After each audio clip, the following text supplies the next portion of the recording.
La verdad, hoy tengo el honor de tener a dos amigos que además son enormemente talentosos y me dispensan con su cariño. Muchísimas gracias, Saskia Niño de Rivera, por estar aquí. Ricardo, a ti. Manuel López San Martín, bien Querido nada Ricardo, más. gracias. Ahora me toca a mí entrevistarte. Esto Se está invirtieron sabroso, los ¿eh? papeles, mira. Sí, gracias por invitarnos, por tenernos acá. Tendríamos miles de temas que hablar, tantas cosas que nos preocupan, que nos unen, que nos motivan en este país. Pero hoy el tema lo ocupa un libro que lleva la firma de ambos. Me tocó otro día estar en la presentación y lleno de gente. Sí, era impresionante el entusiasmo que despertaron estas historias. Historias de un lado de víctimas de secuestro, ¿no? Que están narradas con mucha sinceridad, pero que se mezclan con las historias de los victimarios. A ver, Saskia, déjame comenzar contigo. El origen del libro.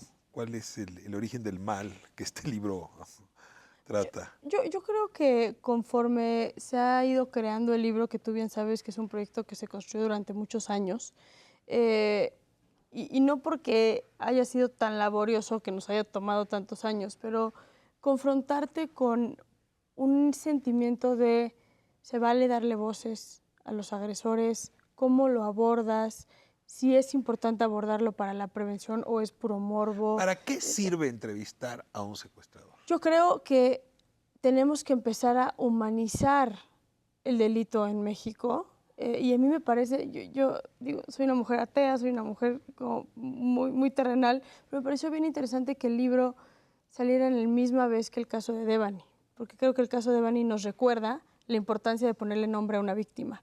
Y a la misma vez sale este libro, que es muy duro, es muy frío, pero es importante que cuando decimos el secuestro, cuando pensamos en esa palabra tenemos que entender el testimonio que hay detrás de esos testimonios que vienen en el libro. Cuando entendamos o escuchemos la palabra víctima de secuestro o sobreviviente de secuestro, entendamos la historia que hay detrás de esas personas, porque nos hemos desensibilizado. Yo creo que sirve para sensibilizarnos otra vez y entender el nivel del problema en el cual estamos inmersos, Ricardo. Uno, y por otro lado, me parece también que la historia de la criminalidad en México debe de contarse para no repetirse. Que la no repetición pasa por hacer esta aproximación. Sí. Ahora, es cierto que la mayoría de la gente prefería voltear para otro lado. Es lo O sea, que hemos hecho. no entrevistarse no entrevistar a un secuestrador o a una secuestradora. Y bueno, tú has dicho varias veces que uno no amanece secuestrador. O sea, no es algo que ocurre de pronto alguien que dice voy a privar de la vida a alguien y si no me dan el dinero que pido a cambio voy a empezar a mutilarle. Que esa es una carrera larga. Si esto fuera una escalera, es un escalón que está muy arriba en esa escalera. Sin duda, son muy pocos los casos, casi contados con los dedos de una mano y nos sobrarían dedos, de quienes inician, digamos, su carrera delictiva dedicándose a la industria del secuestro, ¿no? Vienen de una historia de otros delitos cometidos, de otras aproximaciones incluso con el sistema de procuración e impartición de justicia. Vienen con una falta absoluta de respeto, digamos, a la autoridad y de instituciones que recurrentemente le han dado la espalda a las víctimas y que entonces han premiado estas carreras delictivas, quienes comenzaron con el robo a casa habitación o robo en transporte público y fueron escalando y vieron que era posible escalar y que además era premiado una escalada, ¿no? Hablamos de un delito que sí es todo menos novedoso porque tiene muchos años entre nosotros, pero que sí ha evolucionado, es decir, se ha democratizado en buena manera, en buena medida, porque ya no solamente son esos casos sonados, famosos, de rescates millonarios, ahora cualquiera puede ser víctima de este secuestro por unos cuantos pesos, por algunos miles de pesos. Tú le has seguido, Saskia, la evolución al fenómeno. Preparándome para esta entrevista, me encontré unos datos que yo no conocía. Y es que en la primera década del siglo, México era el primero o segundo país que mayor número de secuestros aportaba. A ver, puesto en términos de compañías aseguradoras, ¿no? La gente que tiene mucho dinero compra un seguro y esas compañías reportaban 100 secuestros así de gran, digamos, monto en su rescate en el mundo. 25 eran mexicanos. Y esto duró, no sé hoy cómo estamos en esas cifras. Hemos cambiado, como dice Manuel, pasamos de esos secuestros de gente con muchos recursos a secuestros de cualquier persona. Sí, yo creo, y es interesante que lo digas, que fue a principios de siglo, porque acuérdate que al Mocha Orejas, Daniel Arismendi, que fue esta primera banda que Uno, demuestra que hay impunidad, porque estuvieron durante años, no meses, años, persiguiendo a Daniel. Cuando lo detienen, se demuestra a nivel internacional la cantidad de dinero que Daniel tenía, mediáticamente se demuestra. Y se ejerce un nivel de violencia que también fue conocido, con la mutilación de orejas y de dedos, y asesinatos de algunas de las víctimas también. Agarran en el 98 a Daniel y surgen como estas bandas que copian el modelo de Daniel Arizmendi. Estoy hablando de los Tolmecs, por ejemplo, que lo vimos todos cómo metían a sus víctimas en jaulas y también empezaron a mutilar. Entonces hubo una era entre el 98 y hasta lo vimos en la marcha del 2005-2004, me acuerdo, 2004, de la La marcha Paz. de Blanco. De Blanco, exacto, donde Que era por la muerte de 2 hermanos, ¿no? Sí. fue por la muerte de 2 hermanos. Y pero se suman los Y activistas. se suman los activistas. ¿Te acuerdas de ese comercial de Gallo, de Galindo diciendo si les sobran manos, aquí están las mías y sus dedos todos mutilados? Son las réplicas de estas bandas que usan cierta inteligencia, que tienen cierto acceso financiero para poder implementar inteligencia para investigar a las familias con mucho dinero, ¿no? Porque no está fácil detener a un Alejandro Martí, a un Fernando Martí, treparlo a tu coche y llevártelo, ¿no? Y conlleva cierta investigación.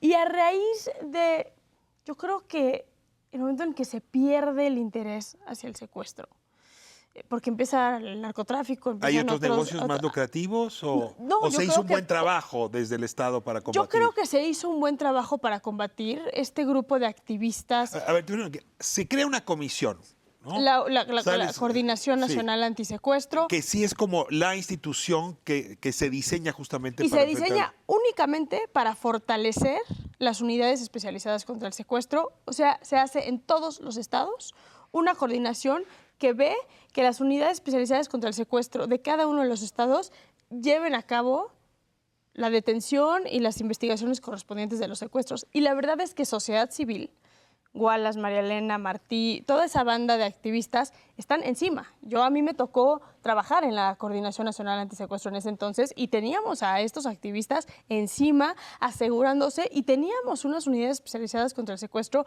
que son hoy un sueño que perdimos y que le gustaría a cualquier entidad en materia de seguridad que duraron tener. hasta que comenzó esta administración. Esta administración, Peña Nieto la fortalece mucho y esta administración la derrumba. Ya. Quita todo el presupuesto y hoy por hoy, si tú vas a las WEX, yo he platicado con varias personas que trabajan en WEX, ya ni siquiera se dedican específicamente a temas antisecuestro, ¿no? Ahora, el delito muta, ¿no? Yo ahorita necesitaba que me ayudaran un poco con definiciones, porque si bien el Código Penal las establece, en el léxico hablamos de levantón, de secuestro express, son cosas distintas, incluso para quienes las orquestan y quienes secuestran. A mí me acorté y regresamos para hablar de las definiciones de secuestro y en efecto de esta mutación del delito que está también registrado pues, en la voz de algunas de las personas que aparecen justamente en este libro, El secuestro en México. Volvemos, esto es Calle 11.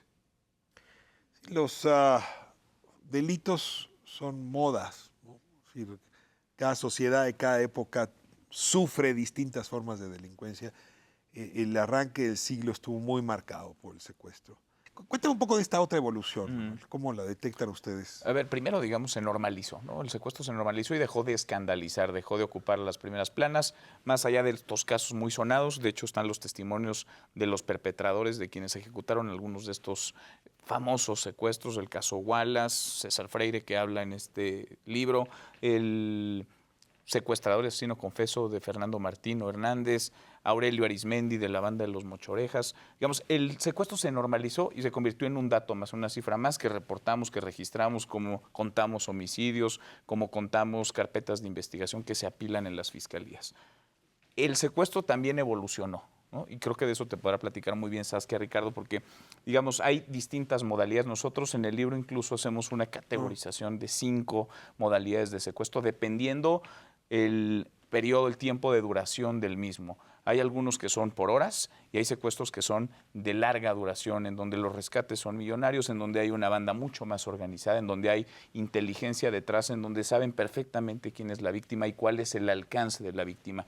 Y hay un juego psicológico, porque del otro lado, digamos, del texto están los testimonios de las víctimas, de los sobrevivientes, en donde queda claro que hay, pues sí, tortura física en muchos casos, pero también una tortura psicológica. Pero sí hay, digamos, distintas modalidades de secuestro, que es un delito como otros que no ha dejado de evolucionar. ¿Sabes qué? En la historia de la justicia, que ahora llaman restitutiva, bueno, los ingleses han sido muy buenos para eso, insisten en que la posibilidad de sentar a la víctima y al victimario frente a frente, hay algo que resuelve, que es la no repetición. Es decir, que la incidencia, la repetición disminuye, porque eso lleva al victimario a tomar conciencia de lo que hizo de una manera muy distinta. Este libro tiene algo de eso, porque pusieron de un lado a los victimarios y de otro lado a las víctimas.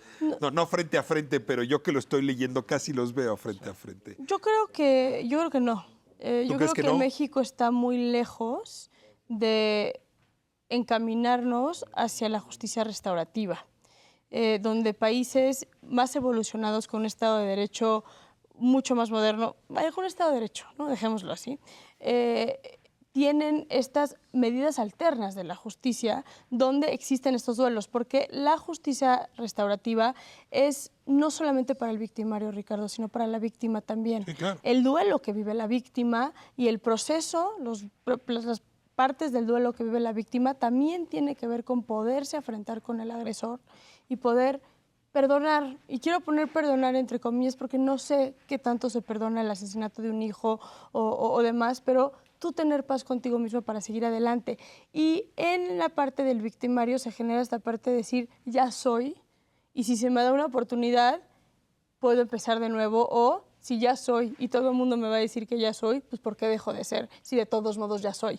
Eso es un poco como la mentalidad. Y aquí también menciona, Ricardo, un poco hacia donde le preguntaste a Manuel, que creo que es importante mencionarlo, el secuestro también, si lo analizamos desde un punto de vista criminológico, jurídico, hay que entender cómo interfiere la legislación en el secuestro y en las modalidades de secuestro para que veamos los puntos de encuentro en el secuestro, ¿no? Entonces, secuestro de largo plazo a personas con dinero que se paga en dólares y millonario. Entra esta legislación donde se aumenta brutalmente la pena a los secuestradores, donde se segrega secuestradores adentro de cárceles, etcétera, etcétera. Aumento de secuestro express.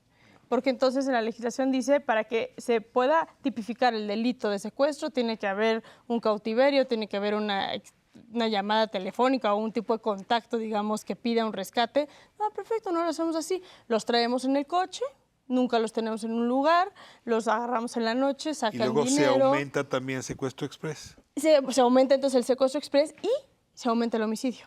Porque entonces tienes el homicidio con 25 años de pena como mínimo y tienes el secuestro con 60 años de pena como mínimo. Entonces, algo que empezamos a ver también muchísimo es que a las víctimas de secuestro, y ahí es donde entra este concepto de levantón, porque a las víctimas de secuestro las empiezan a matar. Porque prefiero un cadáver por un delito de homicidio que una víctima que me acuse de secuestro y que me puedan aventar la pena mínima de 60 años, ¿no? Entonces, ahí también creo que vale la pena es que analizar. las penas pueden determinar el fenómeno. O sea, que sí podemos, si hiciéramos un ejercicio adecuado de instituciones y de leyes, enfrentar de una manera distinta. Por lo menos son un factor a considerar, ¿no? Las penas. O sea, las penas, digamos, sí inciden en cómo se lo piensa alguien al momento de ejecutar un delito. Las penas, no necesariamente, digamos, la aplicación de las penas, ¿no? O sea, no es voy a dejar de hacer porque hay una pena alta.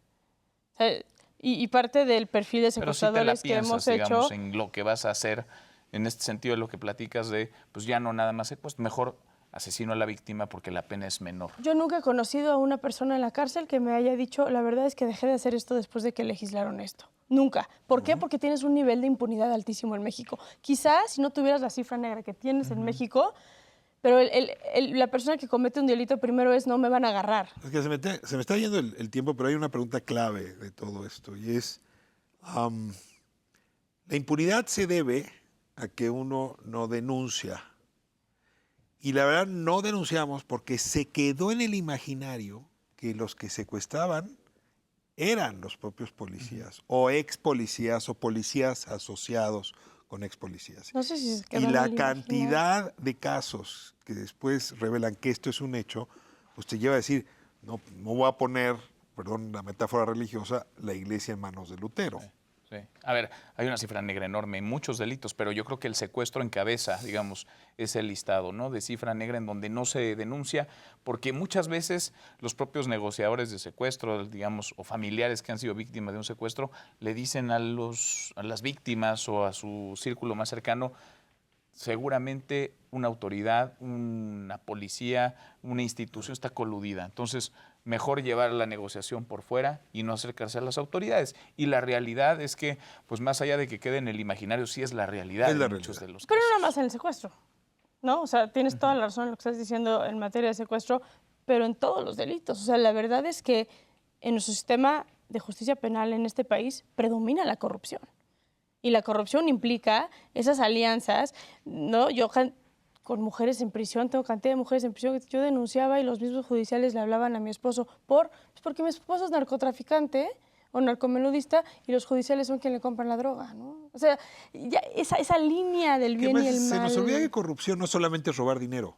Corrupción es que se rompa la naturaleza de la cosa. De la O sea, si la autoridad no es autoridad y el ladrón no es ladrón, sino son lo mismo, esa es Y la yo creo corrupción. que esa es la percepción, y no diría fantasía, diría percepción que tiene la gente. El ENVIPE, la encuesta de victimización en México, te dice que el 75% de las personas no confían en el Ministerio Público y en jueces.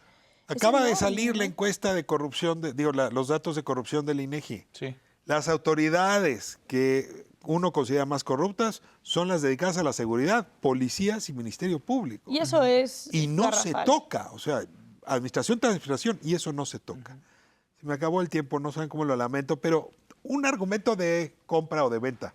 ¿Por qué tendría yo que ir a buscar el infierno tan temido, el secuestro en México, testimonios de sobrevivientes y secuestradores? Yo creo que tenemos que ponerle cara a las víctimas y tenemos que ponerle cara a el daño que implica ser indiferentes hacia la criminalidad en este país, y la única manera que lo vamos a hacer es sabiendo y entendiendo el sufrimiento real que hay detrás de los delitos. Y este libro creo que demuestra muy bien eso. Es un libro muy duro, Ricardo, es un libro muy cruel en donde nosotros no hacemos juicios de valor. Están ahí los testimonios de los perpetradores, de los secuestradores y de los sobrevivientes, de quienes fueron víctimas de este delito. Y pensamos que es una invitación a la reflexión para entender, escuchar para entender y poder entender para transformar, para sacudir ese sistema de procuración y de impartición de justicia que está muy lejos de los mexicanos, muy lejos de la sociedad. Habiéndome beneficiado de la lectura del libro, lo recomiendo enormemente. Es decir, me Gracias. parece que es un retrato de nuestra época. Podemos estar de acuerdo con las voces, con lo que dicen, con lo que no dicen, pero el conjunto sí es un retrato muy puntual y yo decía tremendamente humano, incluso en el costado de la maldad. Esto es, pero eso es la delincuencia en México, Ricardo. Esa es la criminalidad, ese es el sufrimiento que viven quienes desafortunadamente son víctimas de delitos en este país. Bueno, cerramos esta conversación y un poco para ablandar el alma, pasamos al segmento musical. No se vaya.